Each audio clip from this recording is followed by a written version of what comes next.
Canada में G7 शिखर सम्मेलन में पीएम मोदी ने आतंकवाद का मुद्दा उठाया। बोले, आतंकवाद पर दोहरे मापदंड की कोई जगह नहीं। आतंकवाद का समर्थन करने वाले देशों को पुरस्कृत किया जाता है। पीएम मोदी बोले, आतंकवाद मानवता का दुश्मन। वैश्विक शांति और समृद्धि के लिए हमारे विचार और नीतियां स्पष्ट होनी चाहिए। पीएम ने ग्लोबल साउथ के देशों का भी मुद्दा उठाया। बोले, ग्लोबल साउथ के देश अनिश्चितता और संघर्षों से सबसे ज्यादा पीड़ित। उनकी प्राथमिकताओं और चिंताओं को विश्व मंच पर लाना हमारी जिम्मेदारी। G7 शिखर सम्मेलन में कनाडा के पीएम मार्क कार्नी से मिले पीएम मोदी। दोनों नेताओं के बीच अहम द्विपक्षीय बैठक हुई।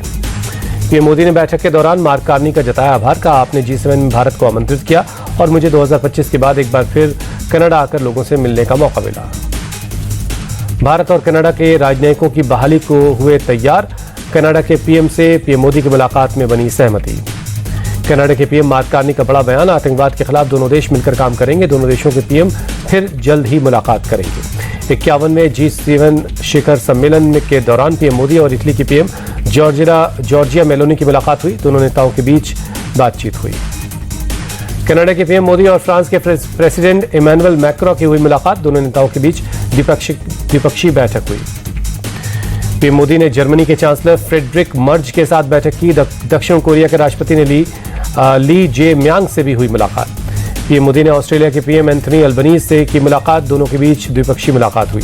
कनाडा में पीएम मोदी और जापान के पीएम शिगेरू इशिबा के बीच द्विपक्षीय बातचीत हुई। बैठक को लेकर पीएम मोदी ने सोशल मीडिया पर दी जानकारी। लिखा, भारत और जापान के रिश्तों को गहरा करने के लिए हम प्रतिबद्ध हैं। कनाडा में G7 शिखर सम्मेलन में हिस्सा लेने के बाद क्रोएशिया के दौरे पर पीएम मोदी। भारत के किसी पीएम की ये पहली क्रोएशिया की यात्रा है। पीएम मोदी क्रोएशिया के पीएम और राष्ट्रपति से मुलाकात करेंगे। दोनों देशों के बीच द्विपक्षीय सहयोग को लेकर होगी अहम समझौते की संभावना है। इजरायल और ईरान के बीच जंग हुई और तेज। ईरान की तरफ से मंगलवार को कई मिसाइलें इजरायल में दागी गई। इजरायल के एक बड़े हिस्से में मंगलवार को 2 बार हवाई हमले के सायरन बजे। लोगों को लेनी पड़ी बंकरों में शरण। इजरायली सेना का दावा, एयरफोर्स ने ईरान के 12 मिसाइल स्टोरेज और लॉन्च पैड पर हमला किया। IDF ने हमले का वीडियो जारी किया।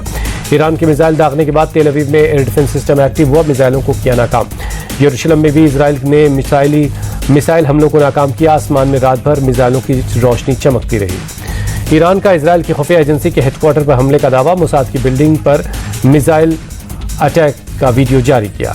अंतर्राष्ट्रीय परमाणु एजेंसी ने माना, इजरायली हमले से ईरान के न्यूक्लियर साइट को नुकसान हुआ। ट्रंप ने ईरान को दी सीधी धमकी। कहा, बिना शर्त सरेंडर करें, हमें पता है सुप्रीम लीडर कहां है। सोशल मीडिया प्लेटफॉर्म पर बोले ट्रंप, ईरान के आसमान पर अब पूरी तरह हमारा कंट्रोल है। ईरान में युद्ध के चलते मास कैजुअलिटी का खतरा बढ़ा। डॉक्टर्स और मेडिकल स्टाफ की छुट्टी रद्द की गई। सभी को फौरन ड्यूटी पर आने के लिए कहा गया। ईरान में फंसे भारतीय छात्रों का पहला जत्था आर्मीनिया पहुंचा। खास विमान से 110 छात्रों को भारत लाया जाएगा।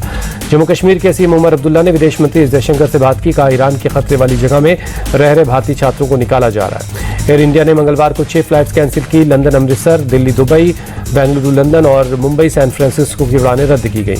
अहमदाबाद प्लेन हादसे में 163 मृतकों के DNA सैंपल मैच हुए। 124 शवों को परिवारों को सौंपा गया। जातीय जनगणना को लेकर मोदी सरकार की नीयत साफ नहीं। कांग्रेस नेता सचिन पायलट ने साधा निशाना।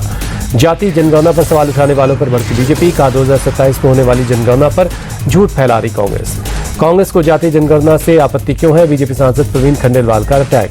OBC लिस्टिंग के मामले में कलकत्ता हाईकोर्ट से बंगाल सरकार को झटका। सरकार की अधिसूचना पर अंतरिम रोक लगाई। मध्य प्रदेश में मोहन यादव कैबिनेट का बड़ा फैसला। 9 साल बाद प्रमोशन नीति को मिली मंजूरी। SC के लिए 16%, ST को 20% आरक्षण मिलेगा। गोरखपुर दौरे पर सीएम योगी। गोरखनाथ मंदिर में लगाया जनता दरबार। एक एक कर लोगों की समस्याएं सुनी। गुजरात के जामनगर में नगर निगम की कार्रवाई। 917 अवैध संपत्ति पर चला बुलडोजर। 259 करोड़ की जमीन खाली करवाई। हरियाणवी मॉडल मर्डर केस में बॉयफ्रेंड गिरफ्तार। सुनील ने चाकू से गोदकर शीतल की हत्या कर दी। 14 जून को वारदात को अंजाम दिया। विशाल नाम के एक लड़के से शादी करना चाहती थी शीतल। खुद शादीशुदा होने के बावजूद शीतल के नए रिश्ते से नाराज था सुनील।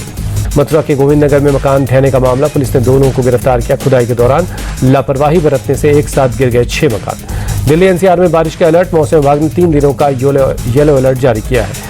गुजरात के भावनगर में नदी में फंसी गाड़ी का रेस्क्यू। कार में सवार एक ही परिवार के 4 लोगों को बचाया गया।